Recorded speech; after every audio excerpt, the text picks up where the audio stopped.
Hello and welcome to Indiepocalypse Radio, your premier home for the indie unmarketables. I'm your host Andrew, and folks, we have a excellent show coming up here in this episode of Indiepocalypse, a special launch issue of Indiepocalypse.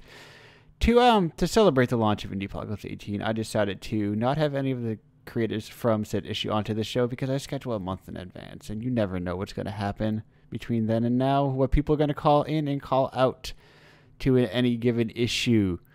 You'd be surprised how often people are accepted and then just disappear from all contact. And I'm like, buddy, what's going on? Where are you?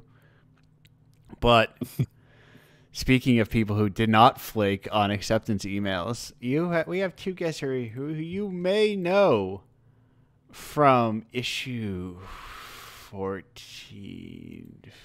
Did I get it? Oh, 15. I was so close. Issue number 15 of Indiepocalypse with Clean Those Kids. It is Yori and Ewod. Ewod. Ewod. Perfect. Yeah. Okay. I realized I should have asked that also beforehand.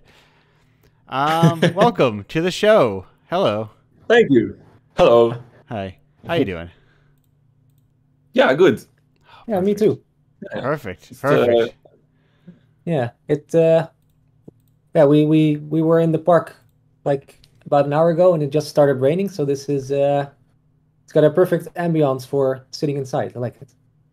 Great. Glad to have you in from outside the rain. It's been raining a lot over here too, kind of cementing the idea that the weather I have here is the weather happening all over the world at the same exact time. I think we could safely assume that. Yeah, what I've heard is that the weather follows whatever mood you're in at that point. So yes. it's always like in the movies. And we all experience the same weather no matter what. So it's like it's a global mood. Well, of course it's raining. But anyway, that's well aside the point. We have here a very important question for you. It's me telling you that the show is live. And that question is, hey, how did you hear about Indiepocalypse? Ooh. I think your story is probably the better one to start off with. Yeah, I heard about Indiepocalypse. I've been thinking a lot about this, but I can't remember a specific moment, and I think that's the most common answer I've heard so far from everyone. But it must have been a tweet. And I do know that immediately following it and looking like at what it was, I subscribed to the Patreon because I was like, this rules and I want it. Give it to me. So that's I was sold on it very quickly. Oh, thank you. That Patreon note there, folks, is helped. It puts in the work now. Yeah, it's fantastic. It's a magazine subscription. So yeah. It's really like it's a nice consistent collection of sales as a Patreon is expected to be. Yeah, exactly. You really know what you're in for with that one. Yeah. Well, thank you. That's a great working as intended, and then you even submitted and then didn't get in. But and funny thing about that is I think my browser, something about my browser broke or something, or like the file didn't play properly, because I remember playing I played your game in browser, which I do sometimes, even though I try not to always do that. I try to prefer to get the downloadable versions. But sometimes if it's a really stacked issue, I'm like, I don't have time for this. I'm very busy. And it didn't have sound when I was playing it. I was like, man, if this game had sound, it would rule. But oh man. But turns out it does have sound. Yeah. But I don't know if just something crashed on the web or something and then didn't play. Yeah. It could be we updated it once at some point. Yeah. I don't know if when exactly we did this. Yeah, so we made this initially for a game jam. Yeah. And submitted a version, I think, without sound and a very broken score system. Oh, okay. Which there was some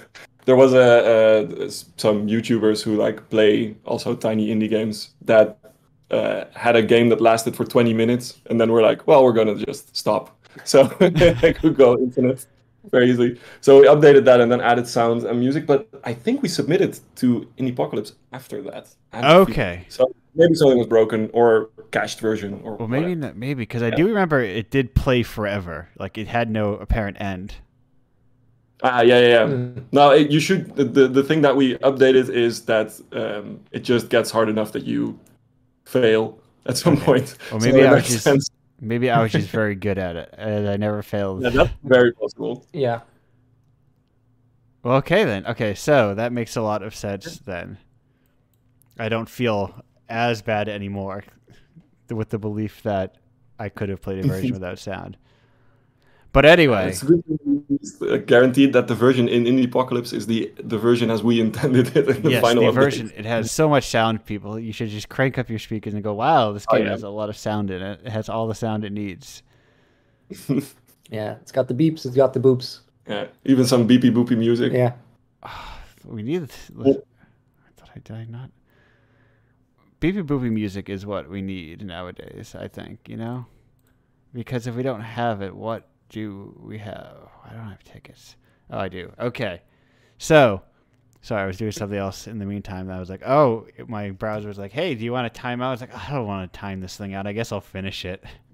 But I just did that. But now I'm here, focused, laser intended on this interview. Now, we have one question here from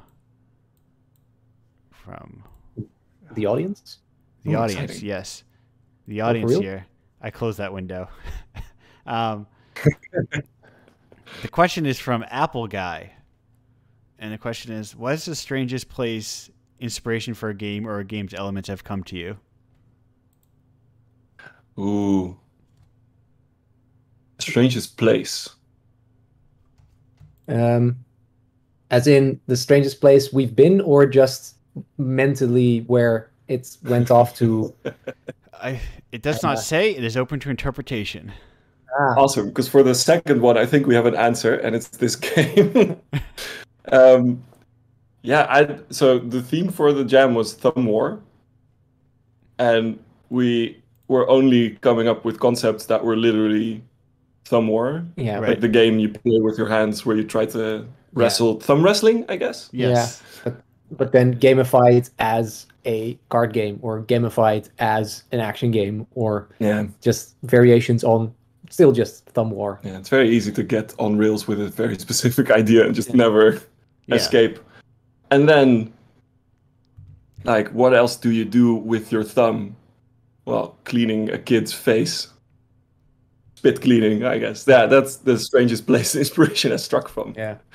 And in our original, very enthusiastic planning of like what the game could be like, we also thought that there should maybe be like a moist meter on the side of the game, and sort of like in the way in a game you might have to reload your gun, you would now have to relick your thumb a little bit to get it moist enough again to remove some of the dirt from people's faces. Yeah.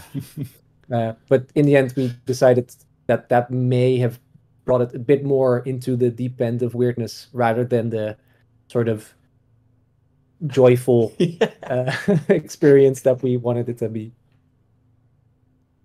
That is, listen, I would not complain if a big old tongue came onto the screen and licked that thumb. Exactly. Listen, I want to go off into the deep end of weirdness entirely. Yeah. I think I want to, like, it may have been actually like a scope problem rather than a... Oh, like yes, right. Game Champs, of course. Yeah. Still want to do that. It's still the dream. To relick the thumb. Listen, we can live that dream one day. We can all. That's for the Master Cut edition coming later. Exactly. For the special Steam release. When can I expect clean those kids on Steam? Oh, very soon. We'll just pay up the immense fee that you need for releasing on Steam. Oh, that's a fee? Yeah, it's $100 or something. Yeah. Ooh. Plus, you have to. There's the mental fee of dealing with Steamworks. Oh yeah, yeah. And then probably all the sadness going on in the reviews. Oh yes. Like, it's this game's free, but I feel cheated somehow. Why is it so short? Why is it not? Have you considered making Clean Those Kids into a roguelike? Yeah, indeed. Where are my randomly generated kids and or buffs? Right. I want a different thumb each time I play. We have thought about cosmetic updates, but again, scope and then Yes. Yeah. Different Essentially styles. just a small yeah. Painted nails and such. Now, I have a question about the art style. Ooh. Like the palette and all that, because it reminds you a lot of like classic Chupo. Is that like by intention, or is that just like what you came to naturally? What did you say? Chupo? Klasky Chupo, the animation studio, I think where are they from originally? They're from like Eastern Europe, and I think they eventually went on to define a lot of like what was like Nickelodeon of a certain era.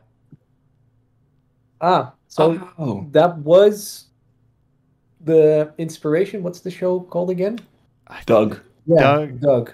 Yeah, I think that's Klasky Chupo also did Doug. They did a lot of stuff. Oh, awesome. Well, then it's a sort of an unintentional. Yeah. But yeah, we wanted to go for something that's it's definitely about people, about kids, but we didn't want it to be make it relatable by being definitely not relatable, if that makes sense, in the way that Doug also just it's just a bunch of kids, you know. Yeah, and they just happen to be like green and blue and purple. Yeah. I think it's the color palette especially. Yeah, it is. In the end, it's just the what is it? NES color palette in A Sprite. Yes. Then chosen specifically for having those kinds of like Doug-like colors. I am a big fan of that. Select this color palette option in A Sprite. Yeah, it's so good. Don't have to think about it. I'm lousy at making color palettes myself, so this. Exactly. I remember when I was in Photoshop and I realized when I learned what painters did with their easels, when I like set a transparency and did it like another color over it, I was like, oh, this is what mixing paint is. Oh God, yeah, that's a whole skill class on its own to be able to do it. I think it's that's really something. Well beyond my ability, other than coming to the realization of that's what it is. Yeah.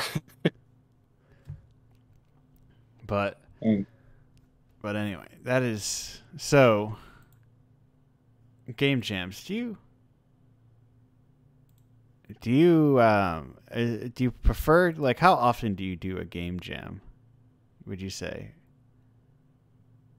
Or like, do you like here it comes? Because some people are like serial jammers, or do you prefer like a little once in a while approach?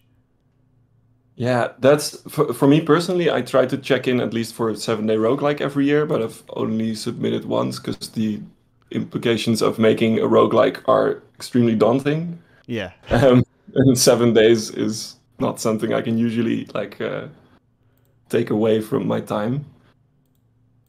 But 7 days is a very short amount of time. Yeah. Yeah, for a roguelike especially. So that's it's actually a little bit of an insane game archetype for that a lot of indies tend to glom to anyway, like for some reason. Maybe it's just a trend. It's like it's the dream of an infinite game, you know. Mm-hmm. Yeah, and I have the feeling that like there's something some pull in not designing the game itself, but having a system that designs it for you, and then having to sort of you can sort of go hands off from it and be like, well, that's responsibility now. But it turns out that you actually need extreme design competency to design a system that designs the game. Yes, I can imagine there are a lot of really, really miserable roguelikes that are just like either don't feel different at all, or like if it's the difference feels meaningless. Mm. Yeah, what is it? 10,000 bowls of oatmeal analogy. Excuse me. Oh, I'm not familiar with there's 10,000 volts. That's a lot of yeah, oatmeal. yeah. Exactly. I think this is from either a talk or an article by Kate Compton, who is very proficient procedural generation and procedural arts person. And they basically said like if you mess up your procedural generation, then what you end up with is not a bunch of unique situations that are interesting on their own, but just 10,000 bowls of slightly different oatmeal, which is not interesting at all because it's all still oatmeal. Yeah. That's where procedural generation is sort of where the death of it occurs, I guess. Yeah, and I can definitely see a very easy listen. But why? That's why you sit down and you make a fully authored game. So you instead spend 3 years to 5 years to 7 years making one really big bowl of regular oatmeal, unflavored. Yeah. Because, or like with a slight and then you add on top of it whatever is trendy at the time, whether it be slices of strawberry, maybe some blueberries, maybe some cinnamon. Yeah, some omnidirectional shooter raisins. Yeah, or maybe the bowl has 100 spoons and only like one spoon can come out on top. Yeah, so you're right. Yeah. That's why I put forks in my oatmeal. So people are like, oh shit, what's this fork doing in here? Like a little breakfast challenge. Yeah, it's really bad at collecting the oatmeal, but it's kind of more. I think it's interesting. It's an interesting design choice. Yeah, exactly. It's like a new game plus, just slightly more difficult. Yeah. Indiepocalypse is like a fork inside of an oatmeal, you know, when you really think about it. Yeah. So like when you really get down to it. Yeah, when you really boil these analogies down fully, it's like a fork in it. So and it how holds up. Yeah. And listen, analogies are designed for you to not think about them overly, and just like they're a collection of pretty words strung together to sound meaningful. This is true. Do we have an analogy for that? No, that into the deep end. What about game jams? Like you asked before. Game jams. For us, this was our first game jam together, which was really fun. And we did a second one recently also. Yeah. But we still haven't finished that game, as you do. Yeah, our whole starting position here is that basically we both wanted to do more creative stuff, and we both like games, and making them is also really interesting. And going for a game jam, it was a really nice way for us to be able to jump into this creative process, but have something to guide us a little bit. And I think we just want to try and do this a few more times, a bit more often. And the cool thing, what I think so far, is that if the end product is really nice to have and to look at, but also the process itself turns out to be just a lot of fun to do, like working on these kind of ideas and seeing where it goes, where it leads you. Yeah, because like the beauty of it being that, like, if you make something bad, well, who cares? Yeah, only spent a weekend. Yeah, exactly. Yeah. And you had fun. Yeah, and I think that's also an interesting thing if you compare it to all these roguelikes, where there is a certain compelling thing to that it sort of creates itself, but it sort of misses the point in a certain way that creating it can be the fun and interesting part of it. Like, you're trying to outsource the interesting part to the computer as well, which and that's let me tell you, as someone who's played some roguelikes here and there, sometimes that feeling is transferred over to the player. Of wow, you really outsourced. Where's the fun parts? Oh yeah, yeah. Yeah, that's also I think what we really noticed in just building Clean Those Kids was like we had a lot of fun with building it, and I think it shines through in the end product. Like Yeah. it feels like a fun thing to me to play. So that's it's a direct transfer of emotions from like the creative process to the end to the player. Yes, in some yeah. way. There's definitely like, it's got life to it, you know. I think that's missing from a lot of games, is like a sense of a person made it, and it's not just like a designed by committee, or just like, well, this is what people want to play, so I'm going to make the thing that I think that people want to play, not the thing that you want to make. Yeah, indeed. Like, then if you do that, maybe like a lot of people play it and will have an average time with it instead of a few people play it and think it's really nice. Yes. Yeah. That's my ideal goal, is like, I want to build collections of things that, you know, they're not for everybody, but the people they're for, they're exceptionally for. Yeah, that's really good. Yeah, big fan of that. Because people love niche things, and I think it goes back to, I think, you know, things that appeal to people broadly don't appeal to any person in particular, and that sort of thing. But hey, on that note, yes. I'm thought this might be a silly question. So you're definitely in this case on the selection and the curation part of finding interesting creative stuff. Yes. Are you a creator of creative things yourself as well, either in game making or otherwise? Well, I'm glad I am. Yes. This Indiepocalypse, listen, this is the reboot. We've got a new audience. We need to give the Indiepocalypse origin story. Yes. Which is that I kept making games. I kept being like, this sucks, because I want to make money. And to make money, you have to have like reach like a certain kind of like, there's a certain expectation of how long a game is, or like the amount of content present in a game, and that sort of thing.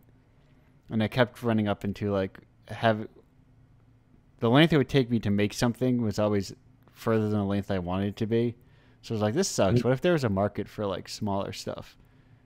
And then I was like, someone should make it. Then I'm like, what if I made it? And then I made it. And then I ran out of time to make games.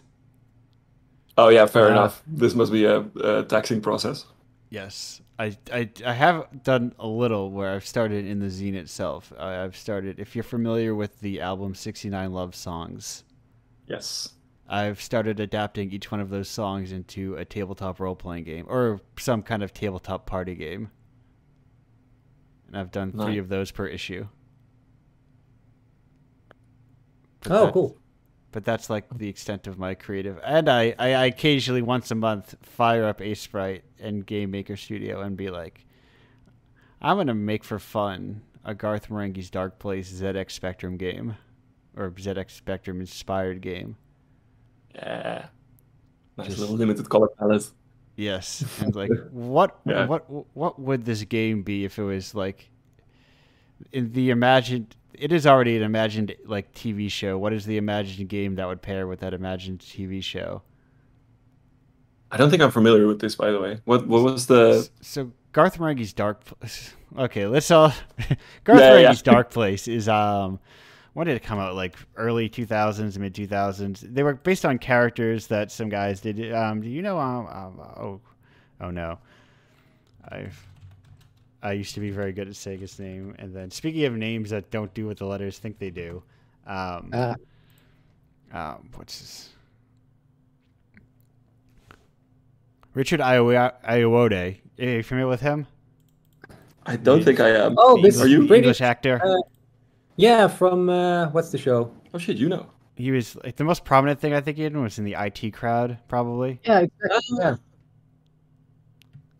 Anyway, so him and the actor Matthew Holness did these characters called.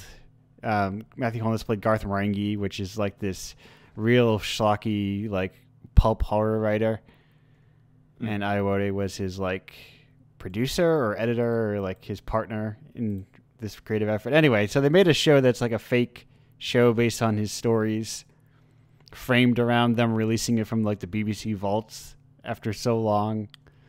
And it's like it's a really terrible live action, like soapy kind of episode of the week show, but like intentionally terrible. It's like beautiful, and I think probably one of the best comedy shows ever made, and I love it deeply. I'm gonna check this out. This sounds very much up my alley. Yeah. Yeah. Richard Ayoade does like the best bad acting I think I've ever seen. And I think that's like an exceptional skill. I think there is like there's a spectrum where like on one end is Neil Breen, who is an unintentionally terrible actor, who like, and then on the other side is Richard Ayoade, who's like a really talented bad actor, and then the gulf in the middle is just unwatchable dreck, where people are trying to be. People are trying to be bad at something, but they're not good enough to be intentionally bad, so they end up just being actually bad. Yeah, that's tragic.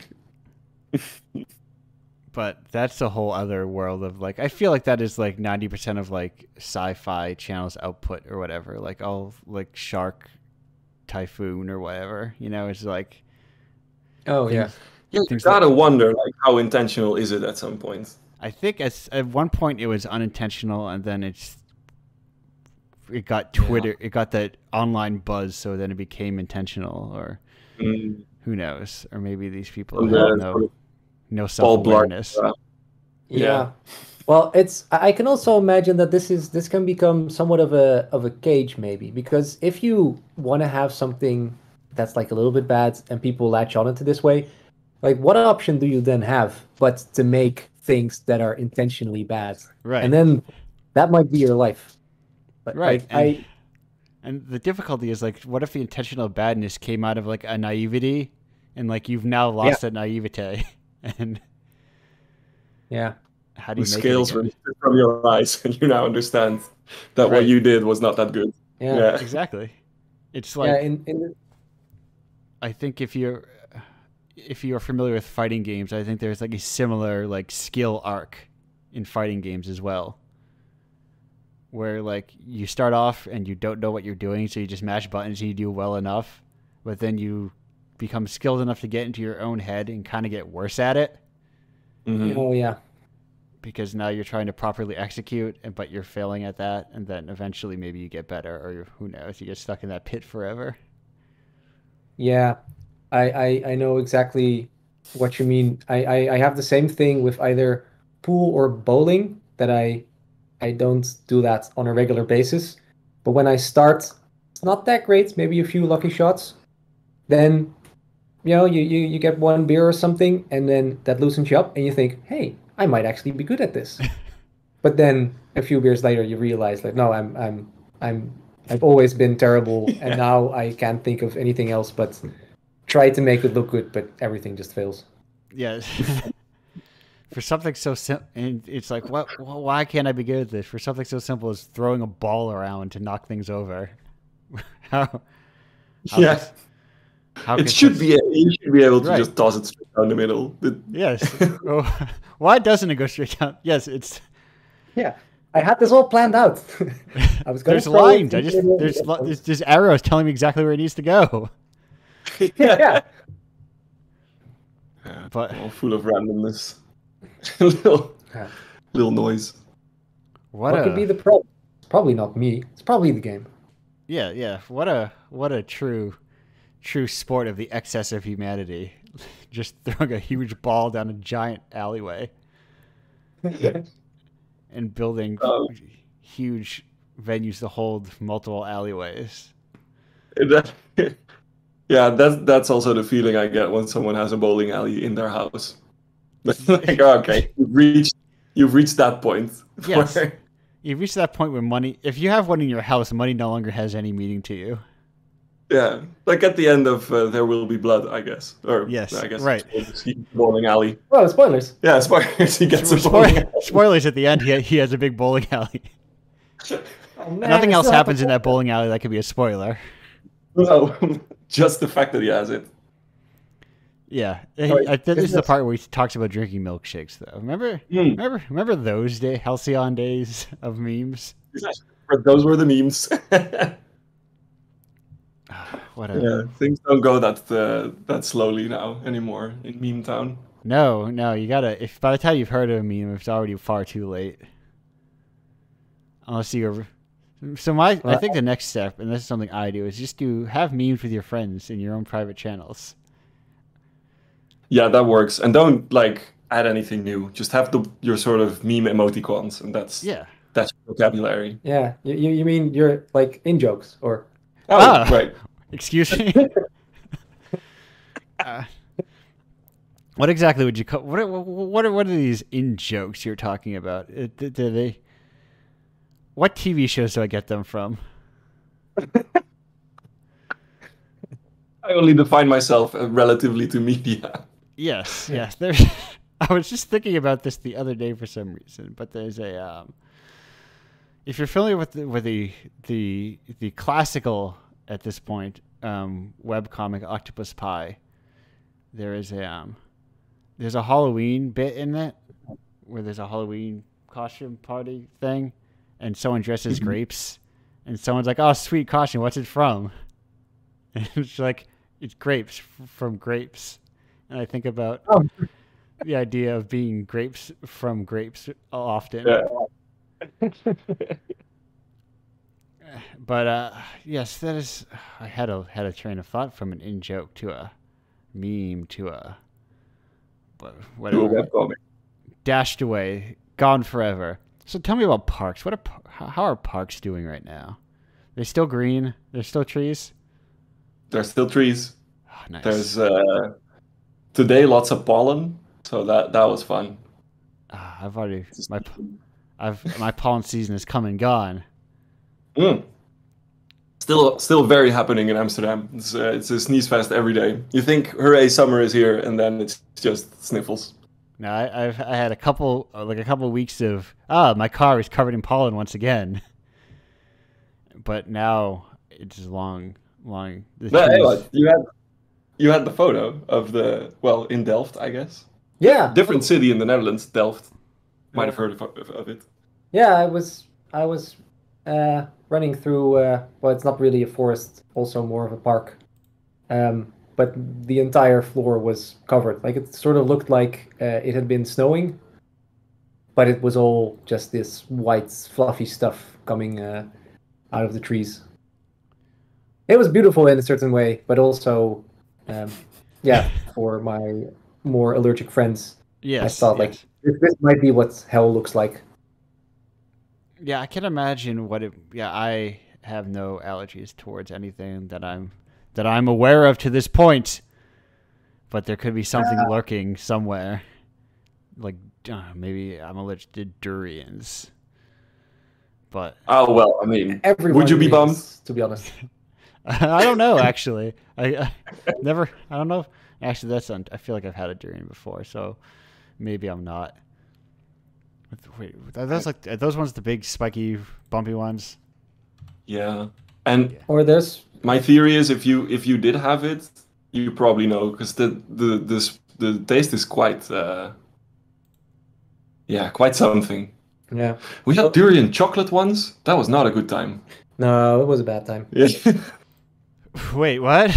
Like Yeah. chocolate covered or? No, a chocolate bar with little pieces of dried durian in it, and just it tasted bad, and then the stomach was upset, and burps happened, and they were also bad. It's just a whole thing. Yeah, that's the classic effect of any sort of flavor that's not that great that you can still taste it 10 minutes later. Well, it's because you want to get rid of it, and you can't get rid of it. And Indeed. Yeah. Perfect. Perfect. I was looking at stock photos of durians, and apparently they put durians in yogurt and ice cream and anything you can fit it in. Yeah, I But mean it's a fruit, man. So you can go wherever hog you can wild. jam a fruit, you jam that durian. Where But would it's, you put a where is the ideal place you would put a fruit? What is your favorite fruit oh, byproduct? well, so thing about that, I as a hobby also make cider. Um, and I currently have a batch of what's it called strawberry and apple cider in the making. So Oh, I would say right now strawberries. But what's okay. your favorite thing to put fruit into? I guess your cider. That would be the cider then. Yeah. Yeah. That is, because I've only ever really purchased, like, in terms excluding, like, alcoholic hard variants. I've only ever seen apple cider. Oh, yeah. So that's a good point. I am talking about hard cider. Oh, okay. Yes. In That my is in my uh, dictionary, cider refers to the alcoholic version. Otherwise, right. it's apple juice, or is that something different? Oh, okay. Let's bridge the cultures at this moment. Yes. So, apple cider is a thing that is usually always stored chilled. It's like, and it's a bit thicker, I think, Hmm. and has like Is it an apple juice is like apple water, I guess, but with more taste to it. apple water? So apple cider in this case is not necessarily alcoholic. Right, right. It's usually more of Whoa. a darker brown. Is that your apple juice? So it's just yeah. I Well, guess we call that filtered or unfiltered apple juice or Oh, not. okay. yeah. So maybe that's the Whoa, difference. that is a trip. Yeah.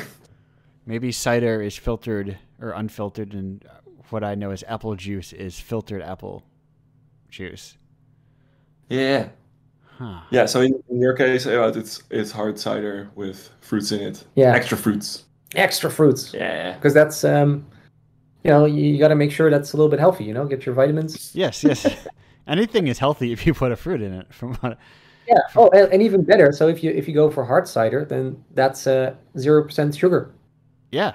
Oh, listen, that's like why don't we just drink hard cider with every meal, and why don't we just sustain off of it a life of Soylent and hard cider? Yeah, Mm. exactly. Now that's the life. That is the life. Only everything could be liquid. Yes, if only all of our lives could be just it's dinner time for another liquid. I no longer need taste in my life. I purely crave sustenance. Well, oh yeah.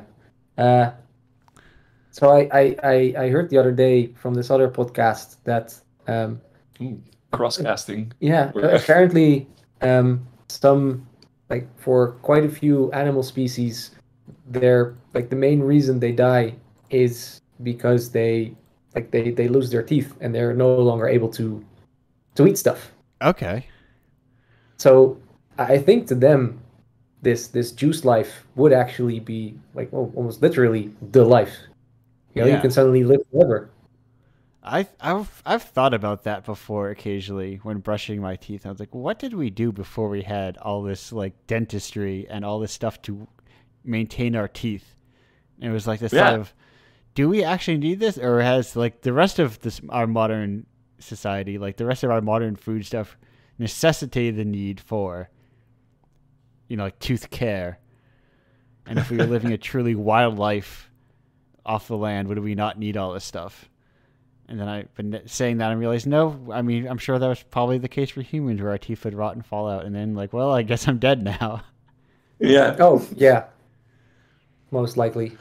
We probably invented, like, ironically, we invented juicers after brushing teeth. So yeah, there's that. And the juice probably made it worse. Oh yeah, I bet. I guess we could just like mash stuff into paste. We do have hands. Yeah. So if I really needed to, I could just squish an apple until I could eat it. Yeah, but that's no living. I mean, Juice Life I can get into, but Paste Life, No, This time. no. Paste Life is not my my style. You know, you're not heading down to the baby section of the grocery store and be like, oh, Yeah. Mm. Although, yeah, okay, that's a good point. It would be nice. It does bring you full circle, sort of. yeah. Like in Paste, I grew up, and in Paste, I will go down. Ashes to ashes, paste to paste. I think that's what that David Bowie song is about, right?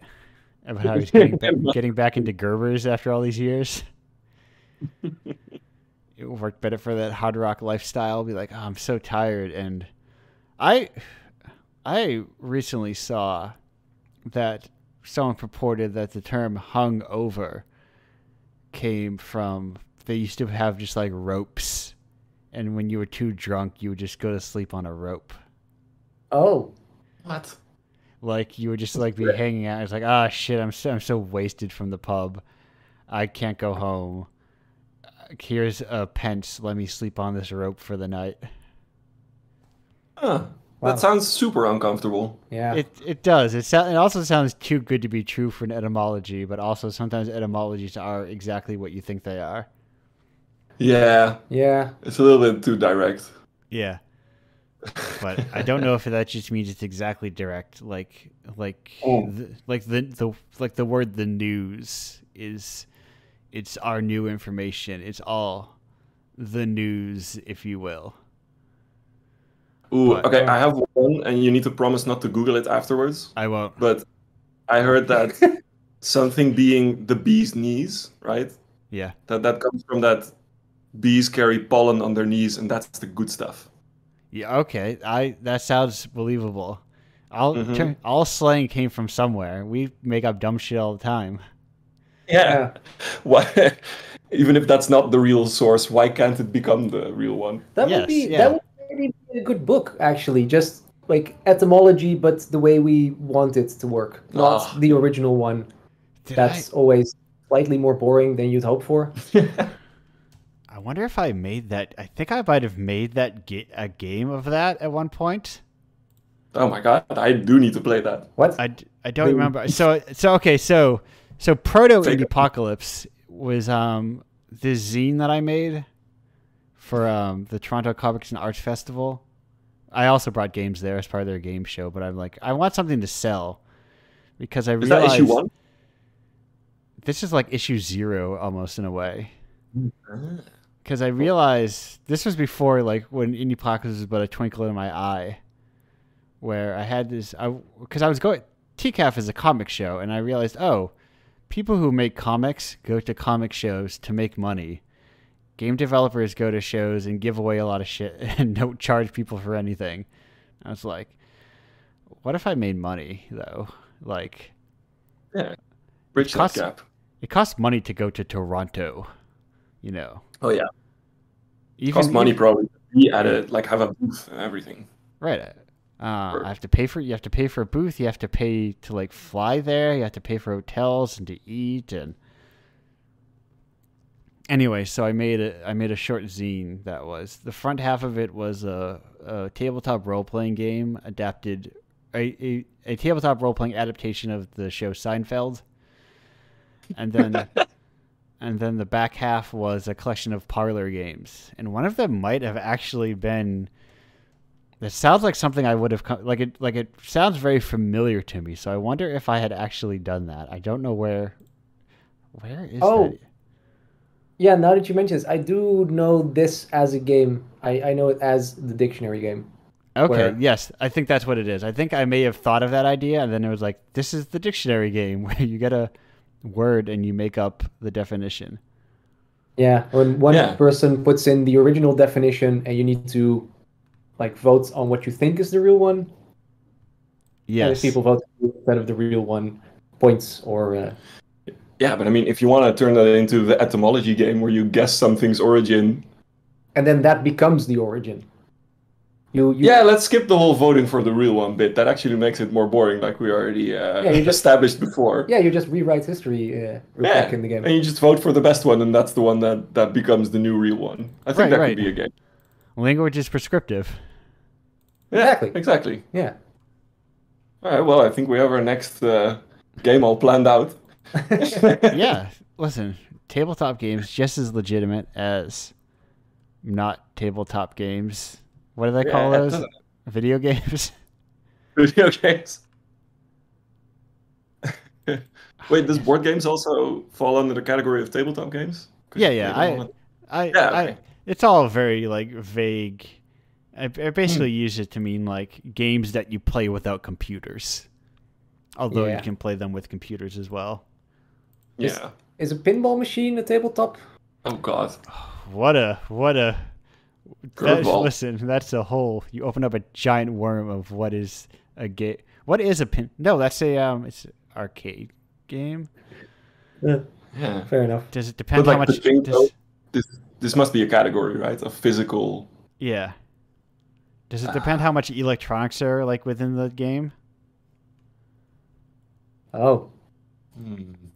Because it's like original pinball games where they're just like just pins and the ball goes up and down, and I don't know how it keeps score if it does even keep score.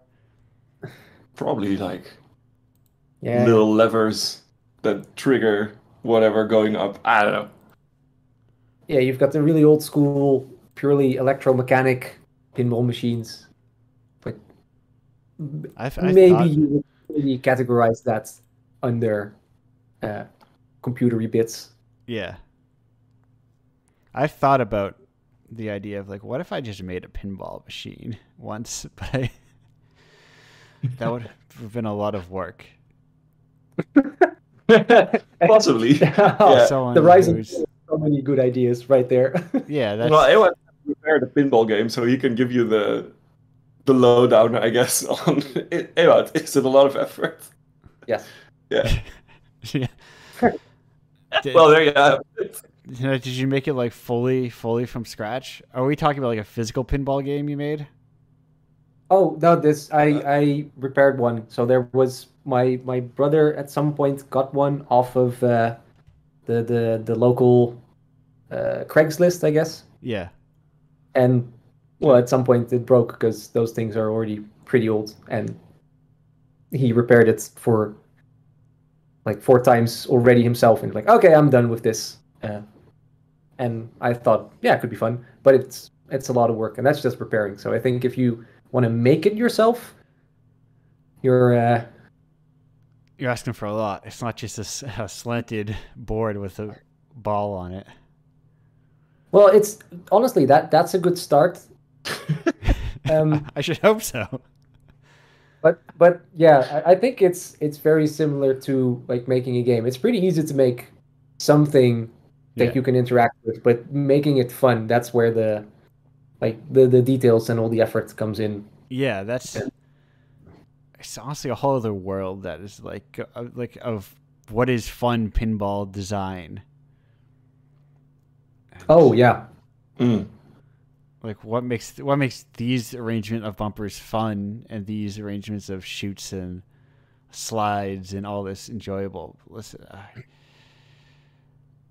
Yeah. No, but it is a whole thing. There's yeah, actually a really good website for this if you ever want to get into this more. It's IPDB. So it's like IMDb, but then for pinball machines. yeah, And they're all there, and they're rated also on funness. So there is a sort of general feeling that people share of like what is fun to play also in those and what is not. I don't know if it you can break it down into rules also, There must be but people there's who are like uh, very enthusiastically writing about good pinball design. yeah. Yes, people Damn, who's like Yeah. in terms of like arcades and game playing saw pinball like this is where I get off the game train. This is good enough for me. Yeah. I don't need anything else. Pinball is mine. Listen, the niches are beautiful, and I love them, and I love people who are into like very specific things, and like this is like their thing that they understand. And man, I think now I'm going to think about pinball, and then it's going to leave my brain after this conversation because it's a giant hole that I cannot fall into, trying to understand and break down and parse the designing of it all. Yeah, like even the stories that Erat has told me about repairing the thing are already like way above everything I would have ever understood about pinball machines, let alone the design. And yeah. Hey, on that, about the design and that you can't fully grasp it, is there like a design school For games? games. Oh, Whoa. I think there's like a lot now, or at least design Yeah. programs. Yeah. Oh, okay, yeah. Well, yeah. I think I saw Yeah, that's something. on the show who's like in the Cologne Game Lab or something. I think NYU has a game lab. I feel like there's like when I started there was like one program, even not even like a school, and now I feel like I don't know if there's a dedicated school yet, but I think you can like actually major in it now. Yeah. This was one of those things where like when I started making games pretty young and then started exploring like what are the options for education, game design or game development was not in there. So Right. I thought probably not a legitimate career path. It So was now though, yeah. you didn't want to study programming so you could do the shaders on. You could be like, hey, look at me. There's my tiny Yeah. name and text on the middle of a AAA budget game. I made the Science boxes look really wooden. Yeah, that was also not the route for me indeed. You know, But, not no. destined to be. You didn't. No. Not destined to be but a tiny screw of a cog in a giant machine. Indeed. Yeah. Or at least not as a career goal, if life necessitates that sometimes. Like right now, I still would love to like get into this more, but you know how it goes. Like my day job Yeah. is being a web developer, and pivoting to game development is probably the harder one to do. Yeah. So Also, yeah. it probably pays less. it very well might for at least the next 10 years or something if I would. Yeah. Has less consistent work. Requires probably more crunch. Yeah. Seems worse overall, honestly. Yeah, indeed. And if you want to form an indie studio, that's a whole nother ball game of just Right. like you become a manager instead of a developer, probably. Yeah. Yeah. Unless you really want to spend all that time doing like finance. There's a lot of stuff that goes into like creating and publishing something. Mm-hmm. A lot of work that you don't necessarily think about in the onset. It's why it's very easy to just, much easier even, I would say, to do just like use bundles, like just use the bundle system available on itch. But Yeah. sometimes you want to do things a very specific way that requires you to do things in like an overly complicated manner, such as myself. Yeah, that's also something with Indiepocalypse, right? The bundle system is not used because I guess payout shares is a thing. Payout shares would be easier in a bundle because I could just set the shares evenly. But the aesthetically, well, it's like I do it aesthetically because I like it being a single like there's something about bundles and bundle culture that I'm not a fan of. And so, but also like this aesthetically on one page, and then when you download it, you just like get the one thing. You can't be like, oh, I'm just gonna download Celeste and the two games that I know, in this huge bundle. Yeah, like more of the shareware CD vibe. Yeah, exactly. So, and also, no, I know you can't imagine this world with your exciting park-going lifestyles, but there was a time when Indiepocalypse was conceived, the novel coronavirus was not a thing in the way it is. Oh God, yeah. Ooh, the before times. The before Yeah. times. So I had plans for it to like, well, if since it's a singular store page, I can generate store codes for it in the way you can't do it for a bundle. So I could bring it to events and then I could sell it at physical events and they like just download their itch codes or whatever. Yeah. Every magazine, every zine has its own unique set of keys. Yeah, yeah. So that Yeah. was like truly the main reason. It's like a singular item on a store page rather than a bundle because you can generate keys for it. And so I could put on other storefronts maybe, and you can't, like, it transfers very easily because it's just a zip file. But it's now too big a zip file for Game Jolt now. The last time I tried to do it. Now, especially that it has to be as one big file because of the launcher and all that. But So anyway. when you say you're not a really big fan of bundle culture, Yeah. what alternatives would there be? Like I'm thinking it's been like this for quite a while now. Like in a certain way, a museum is also Yeah. like, ooh, I know a few paintings that are Yeah. really cool, and I guess I'll also look at the rest. When you think, I guess when you really point it out, museums are kind of like high art bundles. Yeah. I guess I should have prefaced it especially by saying deep discount bundle culture. I'm not a fan of. Right, like the humble bundle. Yeah, where it's like I'm getting all of these games for like fractions of a cent. Yeah, yeah, $600 worth of. Yes. Yeah, I've been starting to get the feeling that it kind of sucks for both ends. Like the makers don't get enough money, and also like this is definitely a luxury problem on the consumer's end. But like that's a backlog you're never gonna finish. Right. And you're buying this shit that you probably only want one thing of. Exactly. And so that's where you find the situations where you play like the 3 games that you already know. Yeah. And the rest just like vanish into the ether, never to be seen again. Mm-hmm. Which is and it also like screws over the person later who wants to charge $15 for their 2-hour long game or whatever. And people are like, oh, why would I do that? I can get 20 games in a bundle for $10. Yeah. So it's like, it's real detrimental in terms of like the long term. Because to go back to, I mean, to be fair to the high art bundle of museums, paintings sell for like thousands upon thousands of dollars. Yeah, the entrance fee of a museum is relatively fair in that case.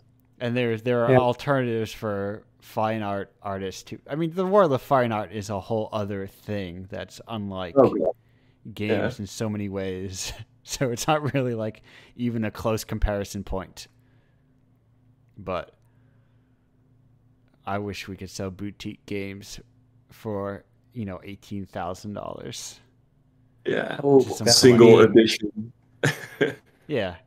Well, bringing it back to the arcades thing of before, like it would be really cool if you had a live edition of your zine where it's just a bunch of computers in a room, and that just means like you can get entrance to it, but only 10 or 20 people can play at a certain time. Yeah. Because it's just on those machines over there. That's just it.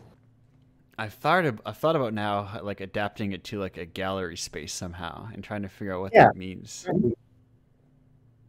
Because there's a decent amount of like galleries around me and like art spaces. And I'm trying to get out of like, video game places where I can. I have a bad track record of whenever showing at video game events next to loud multiplayer games, and then I'm like, well, how would you like to play small, thoughtful games made by people that express their personal beliefs? Yeah. And the contrast is kind of right. It's not VR. I'm sorry, I don't have big funny hats. Yeah. Yeah. Okay, but at least like I can buy different suits for my main character, right? Like, Well, Eh, are there microtransactions? uh, What? can I wish list it on Steam? Well, You can have this USB stick with the thing on it. Nah, no thanks. it's out right now. You can just pay money Yeah. and get. I prefer to get excited about things. Yeah, do you think the pre-hype is getting more important than the actual I I experience of playing? I saw like a award show, like indie something award show, and I feel like it had like an allusion to like games.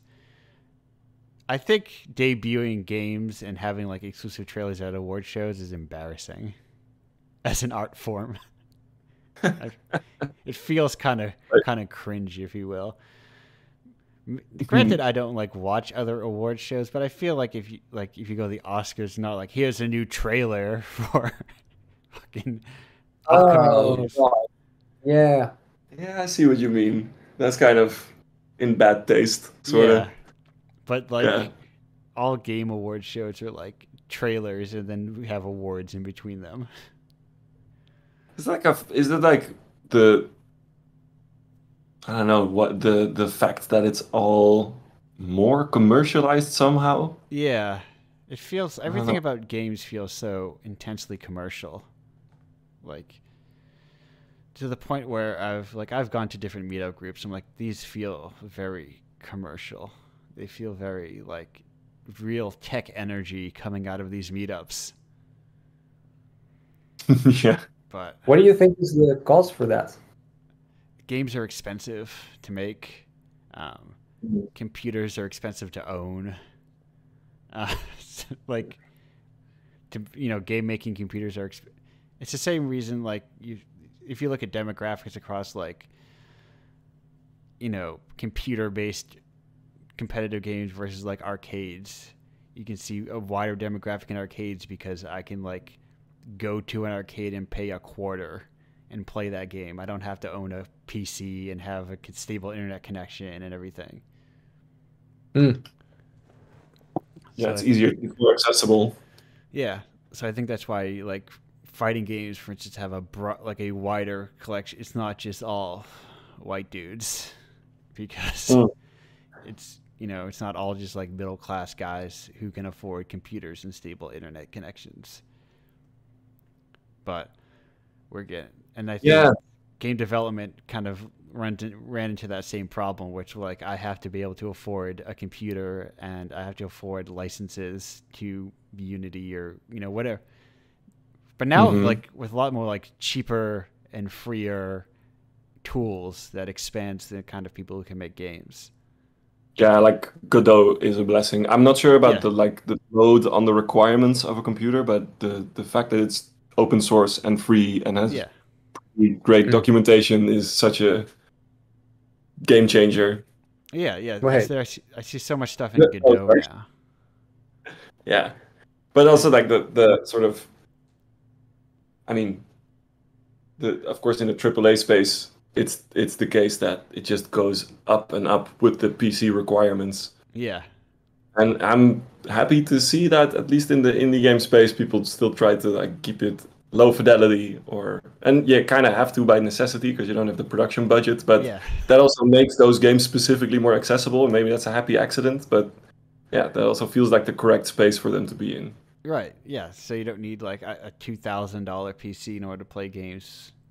Yeah. But and then so long as indie narrative does not expand to keep including like $1 million studios as indie Which, darlings. from time to time. Like, well, listen, I like Supergiant as much as the next guy, but like From Hades. Hades Mm. as an indie game is a bit of a stretch. Oh yeah. Yeah, that's just the full-on production. I don't know how many hours of voice lines that has, but Right. that doesn't Right. really sound like indie anymore. Yeah. I mean, this is people not realizing that like lineage is not being really apparent where because I'm an old man indie gamer, I'm an old man guy. I remember that when Greg Kasavin used to be the editor in chief of GameSpot, Mm-hmm. the world's largest video game website in existence for a time. Yeah. Kind of comes with a lot of what I'm saying is there's a lot of invisible advantages in indie games that often don't get talked about, and then people unfairly compare themselves to other studios or set them as like benchmarks to reach. Ah, Yeah, like if this sort of the labeling of Supergiant as an indie studio leads a lot of indie devs to have anxiety about their product. Right. Of like, oh, that's not the complexity I can achieve. Should I be? Should I be? And then yeah. Or like, why aren't I as famous as them? I did a lot of good work. Why don't I have the massive network that they have? Yeah, my Twitter gifs are cool. What's happening? Yeah. Why didn't I spend a decade establishing connections all throughout the game industry? Whatever. Yeah. This is all going back to I want to make indie spaces artier and weirder and give voices to art weird people who make games about smushing kids with thumbs to make sure they're clean.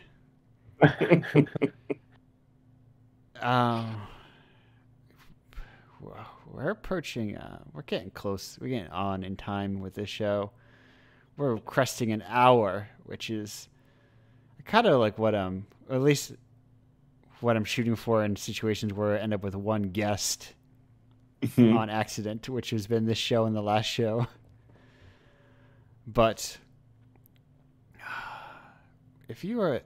when the next trade show comes around, can I expect Clean Those Kids, where I can get a big foam thumb, and you have and you have a big bowl of water that I can dip it in? Oh yeah, maybe even an actual tongue. I think that's the moon we're shooting. Yeah, that would be more like classic, or I say true to the real life.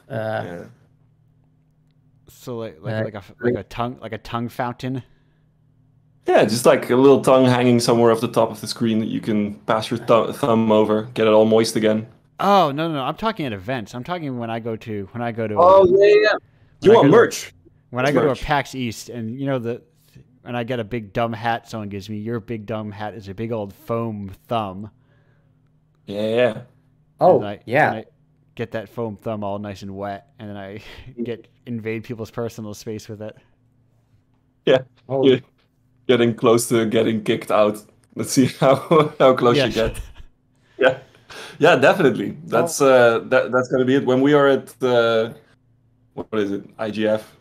Maybe we should get some original Clean Those Kids colored silly string that mimics the few colors of the dirt. So you can also first spray someone with the silly string and then clean them off with the big foam thumb. Fantastic.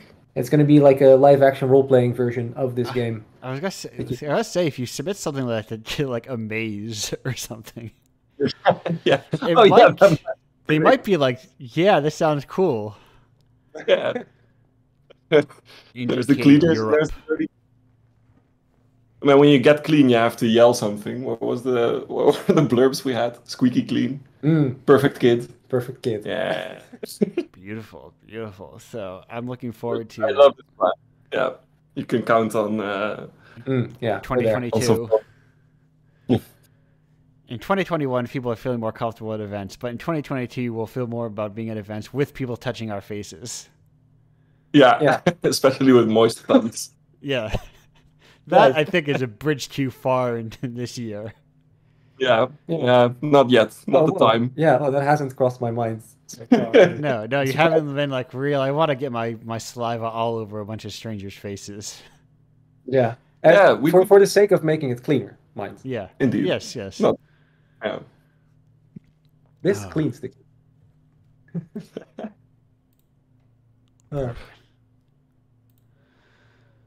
Perfect. So as we spin down this show, as we wind it down, do you have any other last minute pressing matters to attend to? Any important topics? Any questions? Any dying emotions that you need to get out of you?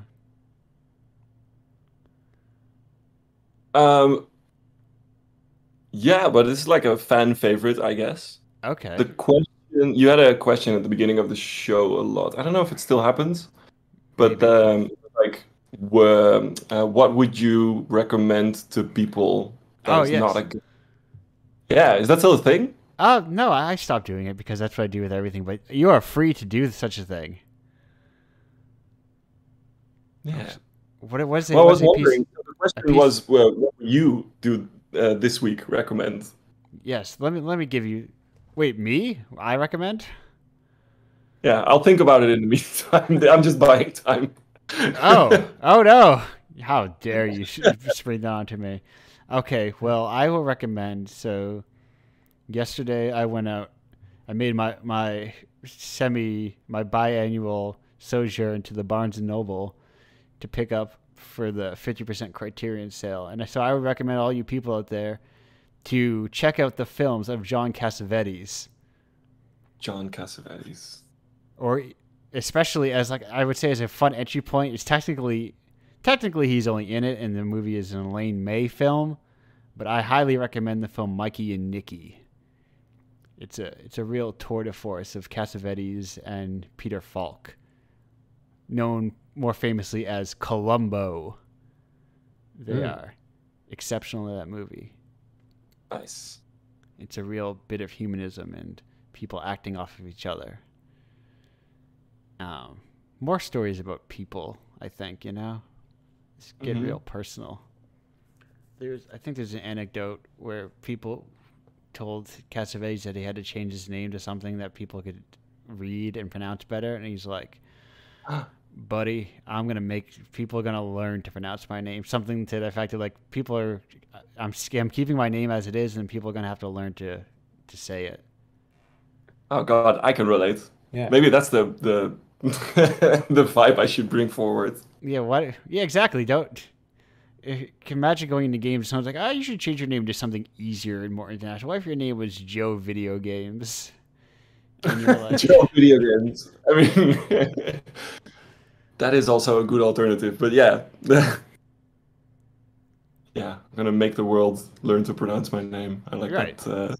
Yeah, you gotta have that Like- confident attitude going on. Like, so Yori, what would you recommend? I think before I cancel this, I was calling it the Shinjuku Memorial recommendation segment. Because amazing. I think at the time, the World Ends With You remasters were coming out, and people were seeing the clips, and they're like, "This reminds me of Persona 5." Like, Excellent. You Philistines! It's just a place in Japan. Yeah. But Cool that they have the same world map as Persona. Yeah, no, that's wow, cool. Oh, Listening to jazz music, such Persona vibes. Tokyo, isn't that thing from Etrian Odyssey? Yeah, Spoilers, Etrian Odyssey 1, I guess. But yeah. I've never played it. You're spoiling Etrian Oh, Odyssey no. 1 for me. I'm playing through JRPGs at the moment. I might get to that. Oh, it's fantastic. I really like it. But I'm not here to recommend a game. Although I will sneakily recommend this one to people. It's fun. Do you have it? Are you ready? I am ready. I've got two recommendations. One is make your own dumplings. Okay. It is an excellent experience and really fun and easier than you think. And the best part about it is when you make them, you'll probably make too many to eat. Yes. And you toss them in the freezer and have dumplings for the rest of the month. It's perfect. I had that. the best. I had a very similar experience with pretzels. Ooh. And very easy to make, very easy to twist, as it turns out, and you'll end up with way too many of them. And I only stopped because I screwed up my sourdough at one point, and I was like, damn it. That's the life. That's Yeah. the sourdough life. Yeah. We have some very alive sourdough in this house, but it's mostly due to my partner's hard work that I can never keep one alive. I personally. screwed it up once, and I was like, I don't care anymore. But you got that one time. Yeah. Oh no, Very good. I had it going for like a few months even, I think. Nice. Yeah, I love sourdough. That's okay. I have three recommendations. Second Okay. one is do something with sourdough because it's really fun to. It's like a pet that doesn't require that much attention. It's like a million pets. It's like a million pets indeed. You feed them. Yeah, I think the one tip I would give to sourdough newbies out there is like, once it's good and going, just toss it in the fridge for a few weeks. You don't need to feed it every day because that's the effort. Yeah. And then, yeah, and if you see brown stuff on top, don't be scared. Just mix it in. I screwed up one of my refeedings or something, and I don't know what I did wrong. I don't remember at this point. Or I certainly didn't know at the time, which was probably part of the frustration of it. So what have we got for number 3? Number 3. Yeah, I don't. Maybe this feels like something that not enough people watch, which is the show Channel Zero. Do you know about that? I think so. Is that? It's like Is that like a horror anthology? Yeah, each season is its own story. Yes. And then I think there's 4 seasons out. That's the thing that had Candle Cove in it, right? Yes, that's the first season, and it's amazing. But the one I particularly fell in love with was the one with the title No End House. Okay. Just amazing. I can say stuff, but it will spoil things. It's fantastic. Some really mind-bending horror stuff with impossible spaces, which is one of my favorite subjects, and very rare, I guess. Perfect. I tried to once make a game based on House of Leaves. Ooh. Did it work? It's like better than I thought. Like I feel like with my modern skills, I can at least execute on the same idea a lot better. Mm-hmm. It was about like an early part in the book of just navigating an ever shifting space that you had no sense of where your position was in it. Mm-hmm. And then eventually finding your way out, and there was I had a good dog howl or growl in it. Yeah, that sounds about right. It was atmosphere. Yeah, it was neat, I think, or a neat execution upon an idea. I cheated a lot to make it happen. To break open the game developer's secret, it was just one big room that I would warp the player back to the center often. If they couldn't find a wall to cling themselves to. So it'd feel like you were just navigating a space infinitely because you had such a limited viewport with your flashlight. Oh, that's a good trick. Oh man, this reminds me of there's for VR these sort of tricks to make. If you want to walk around in VR, you need empty space, and there's these freaky tricks they use to make worlds bigger than could fit in your actual physical space. Which are based on whenever you move your eyes around a little bit, and you do this a lot, you're effectively blind. And then they detect this inside the VR headset. And whenever they realize, right now the player is practically blind, they shift the entire world view a little bit. So that if you think you're walking in a straight line, you're actually making a turn in the real world space, but you don't realize this. So you can, you can feel like you're walking straight on for a super long time, but secretly you're just walking circles in your own house, and you never realize because they just keep on shifting the view a tiny little bit whenever you're blind. Right. So they mess with the imagery to trick you into walking in circles. Yeah, and you don't realize that you keep on correcting a little bit by turning a little bit to the left or a little bit to the right. And it's Here's me hoping that their calibrations are good. Otherwise, you're gonna fall over your houseplants. Oh yeah, I think that probably still happens. Also, you might get a little bit car sick, but yeah, but it's VR. But you already we're gonna be that anyway. Cool. Perfect. Yeah. Well, we're gonna we're gonna wrap this thing up right now. I'm gonna say give you a glad for being here. Glad to have you here. Yeah, thanks for having me. Yeah, it was fun. It was nice. Thank you. I'm doing my best to kind of get everyone aware of one another and add more check marks onto my resume. Radio host, consistent radio host.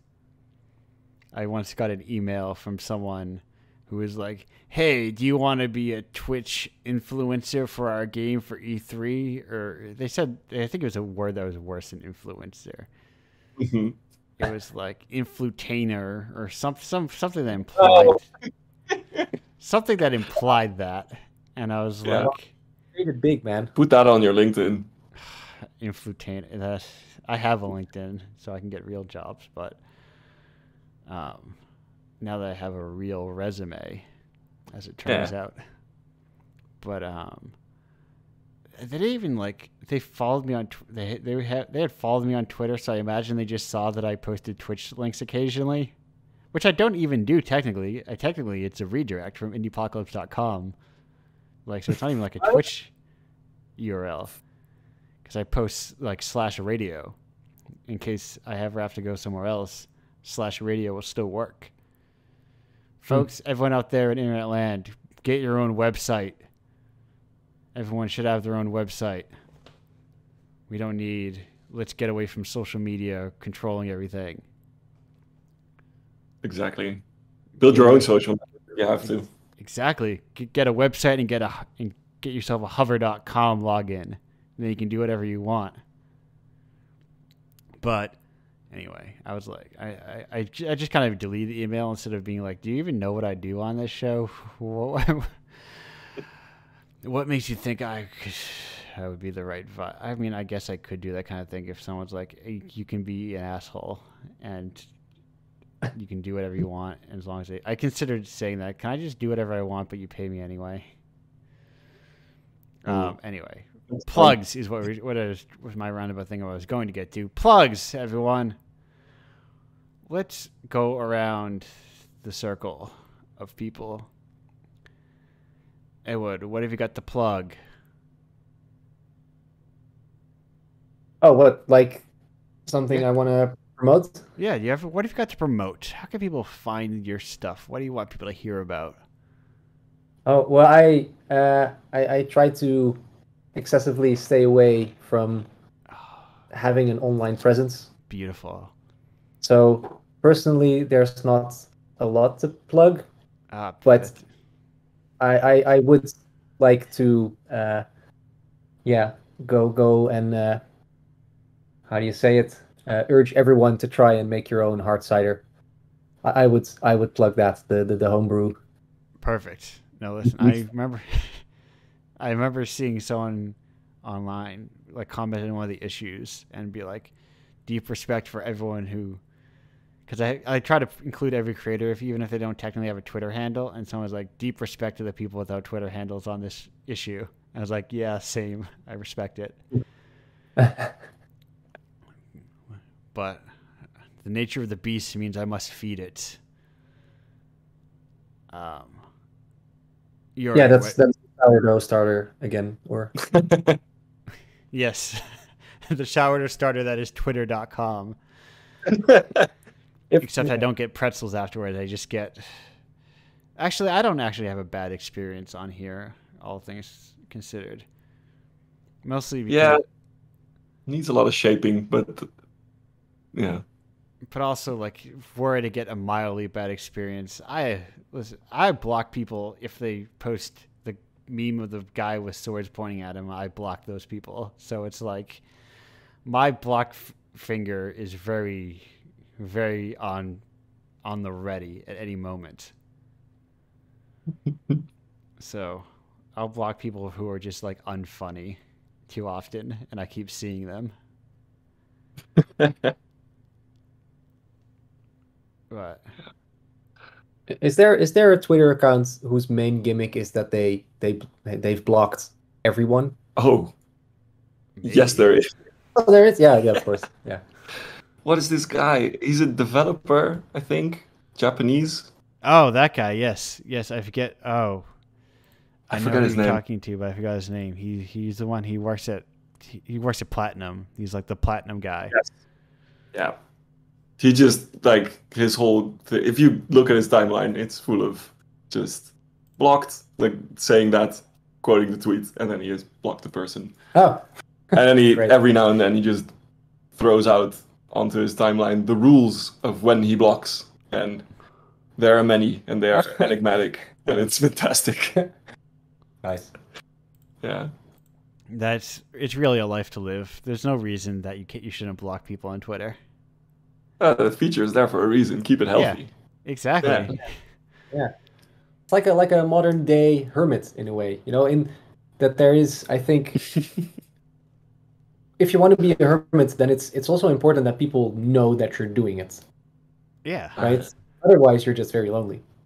So you have the presence, but you're shielding everyone. Yeah, you're you're going just- into the cave publicly, and then be like, oh, don't go to the cave. Yeah, that's where the hermit lives. That's where Hermit Dave lives. Yeah. So, Yeah. yeah, But Hermit Dave still has to go to town and get his food and supplies.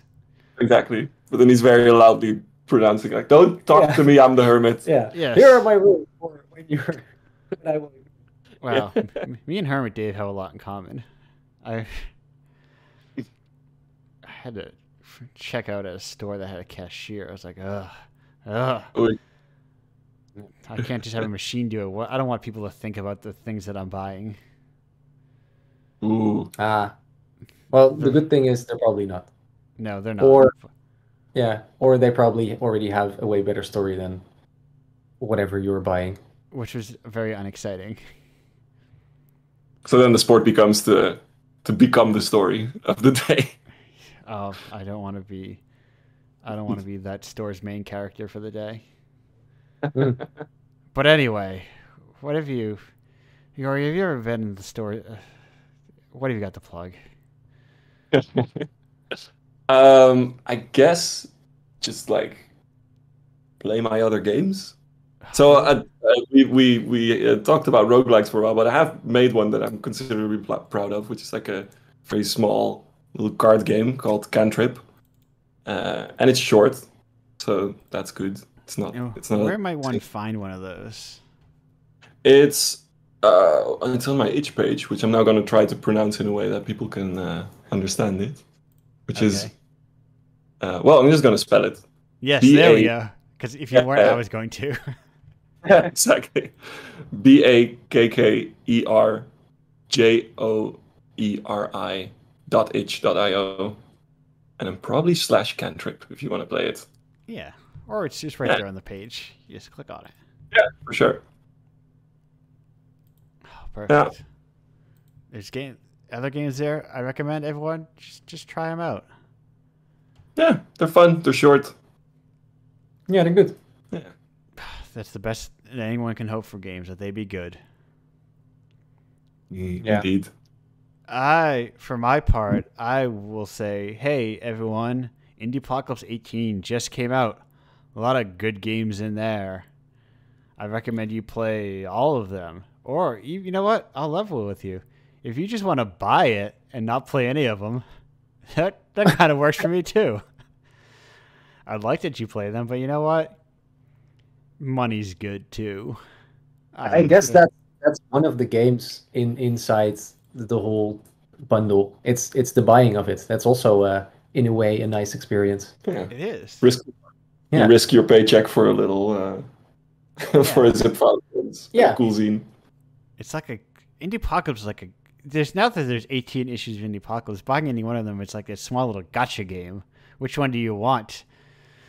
You won't know until you click on it, and then you'll get your favorite JPEG of whatever animes you like. But this JPEG cost me $300 in tokens for this gotcha game. I guarantee you that there are no. You don't require tokens to buy Indiepocalypse. It costs regular money. 15 USD. How does that cost in other places? You do the math. I'm not doing that. Also, might I recommend if you want to buy it but don't want to think about buying it, indiepocalypse.com/Patreon. subscribe and you just get the issues delivered to you with a very short message. It basically says thank you. That's out of the bag now. Yeah. That's the secret that you don't usually see is the message just says, here's the issue, thank you, because I don't like overly long. I hate receiving overly long emails and like messages and being called a fun, cute name for things. So that's the Indiepocalypse guarantee. I will never make a cute name for the fans of Indiepocalypse because you have your full lives and you aren't defined by... There is no Indiepocalypse fandom. You're a fan of art. That's your fandom, I guess. Whatever. Yeah, you haven't used any fan art yet? No, I don't think so. That always makes me feel weird when I'm listening to a show and they're like, "Oh, people should make fan art for this." I'm like, "That's weird." It's this mixture of like self-importance, but also like demanding free labor of people at the same time. It's very strange, but also, if you play that game of like fan engagement and everything, you get more money and more attention, but it's always made me uncomfortable. It's not how I interact with things, and I kind of want to extend that feeling to other people. But anywho's, if you want to submit your game, indiepocalypse.com/submit. And if you... Oh, right. We are very close. We are one entrant away from our beautiful RPG Maker 2 for the PlayStation 2 Exquisite Corpse that I'm desperately trying to get started because I think it's really fun and neat. That's indiepocalypse.com/RPG Maker. We make one game and we mail it to each other, and then it lives on memory cards and never goes to the internet. And it's kind of like back to museum talk. It's inaccessible art. Yeah. This is something pretty boutique. Yeah, and I like the idea of people like saving copies of it and exchanging copies of it and trying to find the latest edition. And as long as nobody sells anything, I'm fine. Mm-hmm. Or, I guess, publish it on the internet. Yeah, I don't want that either. But getting data from a PS2 memory card to the internet, I think is more complicated than most people can manage. So I'm less worried about that. Oh yeah, okay, no, fair enough. It's certainly doable, but I think that's it. I think that's everything we got. I think buy the issue. It's good. It is selling lower than the other ones, which is not bad because also the Patreon is higher. It's a real give and take of everything, you know. But I like to be transparent about things where I can. So I think that kind of thing is important. Stay tuned for September 3rd, the first annual Indiepocalypse pledge drive, where I try to make all my money back and see if I can do it. Get ready, folks, and tune in for that eventually. Keep your eyes out for mid-July. There might also be a bonus issue. Don't know. Thank you both for being here. Edward, Yori, I'm going to shut this show down. Thank you again. All right, man. See ya. Bye. See ya, everyone. Goodbye.